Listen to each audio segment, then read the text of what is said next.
আজকে ড্রাইভার ভাইদের জন্য সবচেয়ে গুরুত্বপূর্ণ কথাটা বলবো। কারণ বেতন নিয়ে অনেকেরই একটা ব্যাপার থাকে, বেতন কেন বাড়ে না? আসলে শুধু বেতন বাড়ান বললেই কি বেতন বাড়ে? অনেক ড্রাইভার আসলে বেতন বাড়াতে চান কিন্তু ভুল পদ্ধতিতে যখন বেতন চান তখন কিন্তু বেতন বাড়ার চাইতে উল্টা ইমপ্রেশন খারাপ হয়ে যায়। তো বেতন বাড়ানোর ইচ্ছাটা খুবই একটা স্বাভাবিক ব্যাপার, কারণ সময়ের সাথে সাথে অভিজ্ঞতা বাড়ে, দায়িত্ব বাড়ে, খরচও বাড়ে। কিন্তু বেতন বাড়ানোর জন্য সঠিক একটা পদ্ধতি আছে।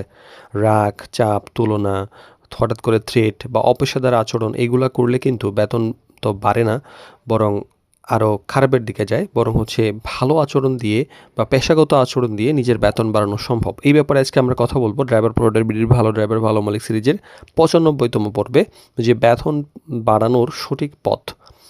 তো আগে আমরা আ জানবো যে কি আসলে কিভাবে বাড়ানো যায়। প্রথমত যেটা করতে হবে যে আগে নিজের কাজের মান বাড়াতে হবে।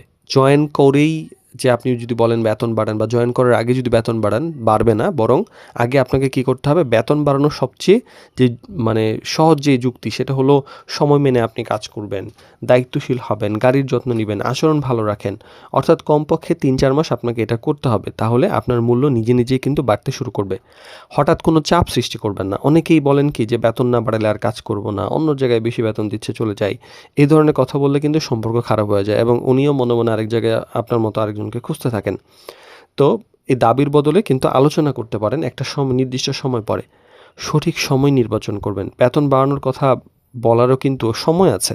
যেমন দীর্ঘদিন আপনি ভালোভাবে কাজ করেছেন, অতিরিক্ত দায়িত্ব নিয়েছেন, তারপর কথা বলছেন, মালিক সন্তুষ্ট আছে বা কথা বলার একটা সময় আছে, যখন মেজাজ ভালো থাকে তখন কথা বলবেন। আর সবসময় আসলে ইতিবাচক ফল পাবেন যখন আপনি এই কাজগুলা করবেন। আর সম্মান রেখে কথা বলুন। কারণ বেতন নিয়ে আলোচনা মানে ঝগড়া না। অবশ্যই এটা একদম সর্বোচ্চ বিনয়ের সঙ্গে বলতে হবে, ভদ্রভাবে। নিজের যে কাজের দিকটা সেটা তুলে ধরুন যে, "স্যার, আমি তো আসলে অনেকগুলা ভালো কাজ, আমি এর সব দায়িত্ব আমি সুন্দরভাবে পালন করছি। আশা করছি আপনি সন্তুষ্ট আছেন। আমার দিকটা যদি একটু বিবেচনা করতেন।" অর্থাৎ বাস্তবতাটা বুঝিয়ে বলুন যে, "স্যার, আসলে অনেক খরচ বেড়ে গেছে। একটু না বাড়ালে আসলে হচ্ছে না।" তো আসলে এর পাশাপাশি নিজেকে আপনাকে উন্নত করতে হবে। আপনার দক্ষতা যত বাড়বে, আপনি তত বেশি আপনার মূল্য বাড়াতে পারবেন। যখন আপনি গাড়ি চালানো ভালো করে শিখছেন, ট্রাফিক আইনটা ভালোভাবে জানছেন, পেশাদার আচরণ করছেন, সবকিছুই কিন্তু আপনার ভবিষ্যৎ আয়ের সুযোগ করে দিতে পারে।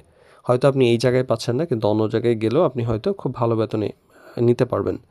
ধৈর্যও কিন্তু অনেক গুরুত্বপূর্ণ। সবসময় সঙ্গে, সঙ্গে কিন্তু ফল পাওয়া যায় না। কিন্তু ধারাবাহিকতা বজায় রেখে ভালোভাবে কাজ করলে একটা সময় অবশ্যই, অবশ্যই মূল্য পাওয়া যায়।